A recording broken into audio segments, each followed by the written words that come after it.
We are back racing at Albion Park on Saturday night, a 10-race program. We get underway at 5:24 and it looks fairly evenly balanced on paper.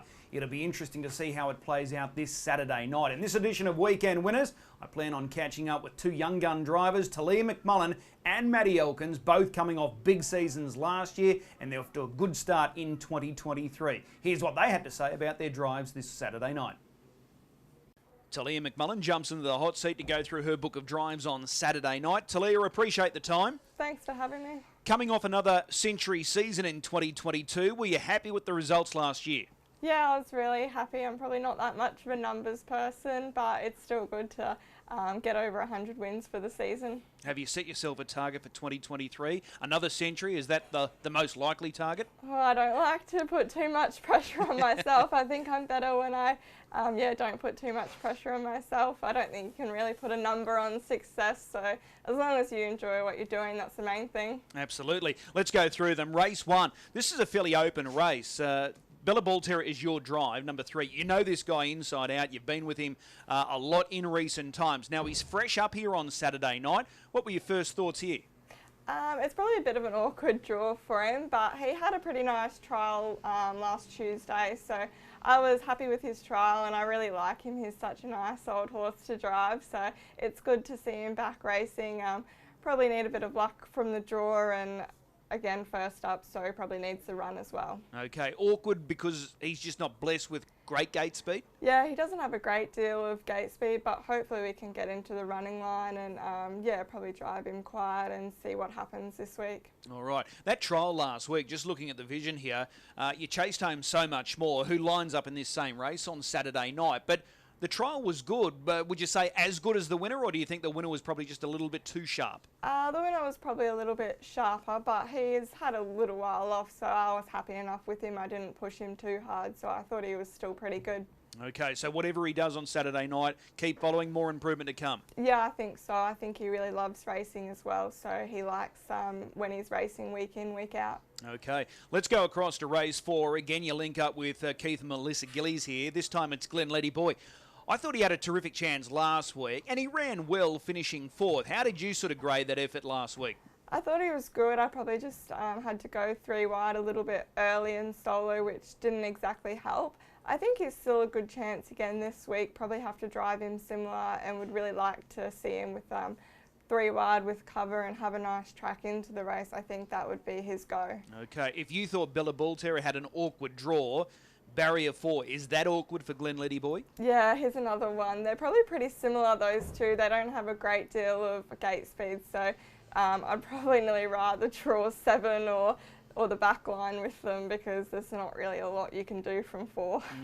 But he is going well, better than what that numerical form reads. Yeah, he is actually racing well. I think these veteran races are a little bit easier for him than what the Band 5s were, so hopefully he gets a nice run somewhere on Saturday. Yeah, he looks terrific the way he paraded last week. Fit and healthy horse. Yeah, he does.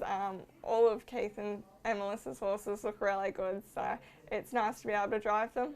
This veterans grade, they're very open races, and this one will be no different on Saturday night. Yeah, they've actually been really strong at the moment. I think there's a lot of horses in that class, and yeah, it's hard to find an easy race for that sort of grade of horse. Okay. Race 6 on Saturday night. You team up with Ron Sellers here with the Weekend. Here's a horse that's going really well. He's got good number form. He's been placed, 4 of his last 5 starts. His last start effort was good. He had to do some work. He got a little keen, but this looks winnable for him. Yeah, I haven't driven him before. I see Rissa's driving Ronnie's other one, but I thought that it looked like a winnable race for him. I didn't think it was overly tough, and his racing really good. I thought his run on Tuesday was good, and he sat parked, so hopefully we get somewhere handy, and I think he's a chance. He got keen on Tuesday though, didn't he? Yeah, he did. Probably didn't help himself out there. Hopefully he settles a little bit better. But this race is probably similar to Tuesday as well as far as the grade is concerned, so if he can repeat what he did on Tuesday, he shouldn't be far away. Yeah, that's exactly what I thought. All right, race 7 for the mares here. Rani is your drive. These mares races look fairly open. She's drawn in 5. She looks a chance. Yeah, she does have gate speed, but it's a bit of an awkward draw. There's a couple there with speed inside of her, so just have to see where we end up early. Yeah, and the mile is her cup of tea, isn't it? She likes the short course. Yeah, I think so. I think she's a bit better over the shorter trip. All right, speaking of mares and short course racing, Goal Kicker lines up in race 8, drawn gate 2. Can she lead here? I'm not too sure. I think sometimes she's probably a little bit better if you don't have to burn her early. But in saying that, I think if she could find the fence and then take a sit, that she would be a good chance. I think it's probably one of those things we'll have to weigh up out there. If it looks like she's going to cross it easy, then it will be worth a shot, but I don't want to burn her too hard early. All right, there's a few mares in this race with good numerical form, so it's not going to be easy. Yeah, that's right, and sometimes, as long as she gets a nice sit on one of those, I think she could be a chance. Okay, let me ask you this. Are you confident that Goal Kicker will eventually win one of these Saturday night mares races? I'm probably not too sure. That's not confidence. I probably don't have a lot of confidence in her. Dad probably has a bit more than me. But in saying that, her runs of late actually hasn't been too bad. She's probably been a little bit unlucky. So I hope she can win one. All right, well, fingers crossed for Goal Kicker there on Saturday night. What about in race 9, your own runner here, Scruffy Doodle and the Trotter? He's only had the 3 runs so far. How do you sort of assess him right now? I actually quite like him. He's a really nice horse to have around the stables. I thought his first run was really good, and then he had a run from the mobile and got way too keen, and then he raced again Tuesday and he was good. He settled good back in the field, and they run pretty solid, and he was off 30, so I thought he hit the line okay, and hoping to do probably something similar as long as he doesn't get too fired up, but I think he's settles himself down from the stands. Okay, the run on Tuesday was good, wasn't it? Yeah, I thought he hit the line pretty good. I was probably driving him a little bit safe. I didn't want him to get revved up because the start before he just pulled way too hard. So hopefully he settles nice in the run this week. Okay, the horses there from that race on Tuesday, Lisa Castleton winning, Bourbon on the Rocks 3rd. They line up against you again on Saturday night, so they're going to prove obviously hard to beat. Yeah, I think those two are probably the ones to beat, and there's a couple there that I probably think is a bit better than so hopefully he runs a nice race. All right, what is the pick of your drives on Saturday night? It's hard to say. I might go for the Weekend. I think it looks a good race for him, so hopefully he might be a good chance. Awesome. Race 6, number 3, the Weekend it is. Appreciate the time as always, and wishing you a very prosperous 2023. Hopefully another century season coming up for you. Hopefully, thanks.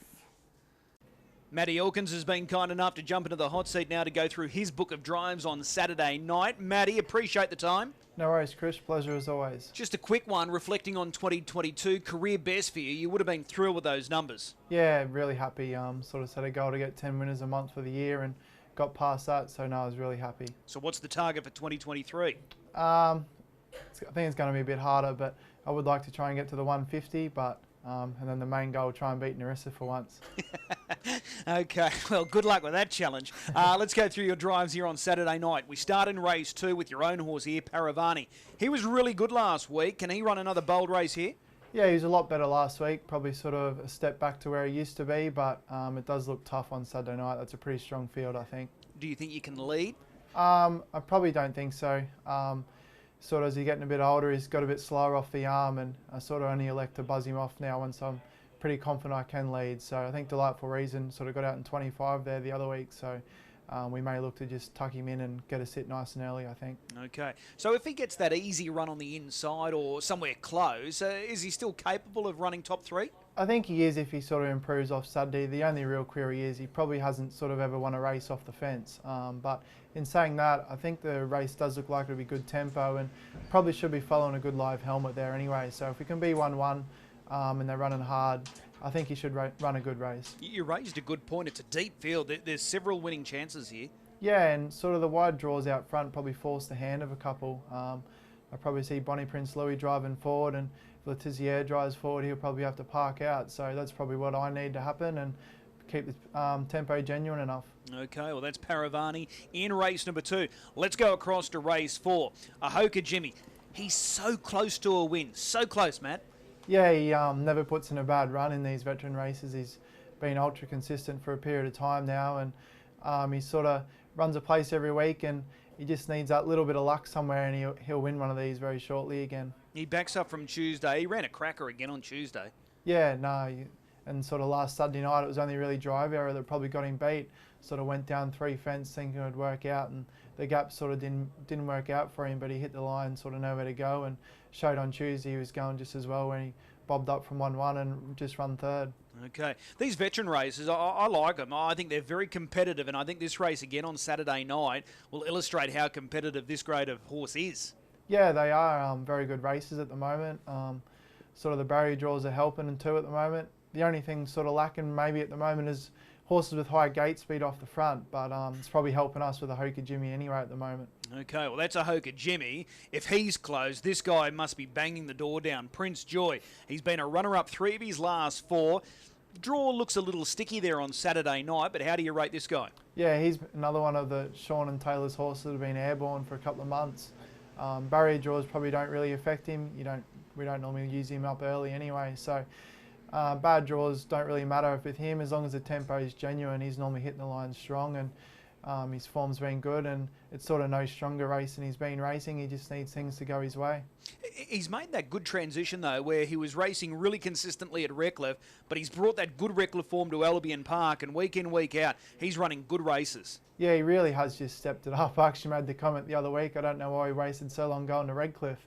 But no, it's sort of helped him in the long run and really improved him as a horse, I think.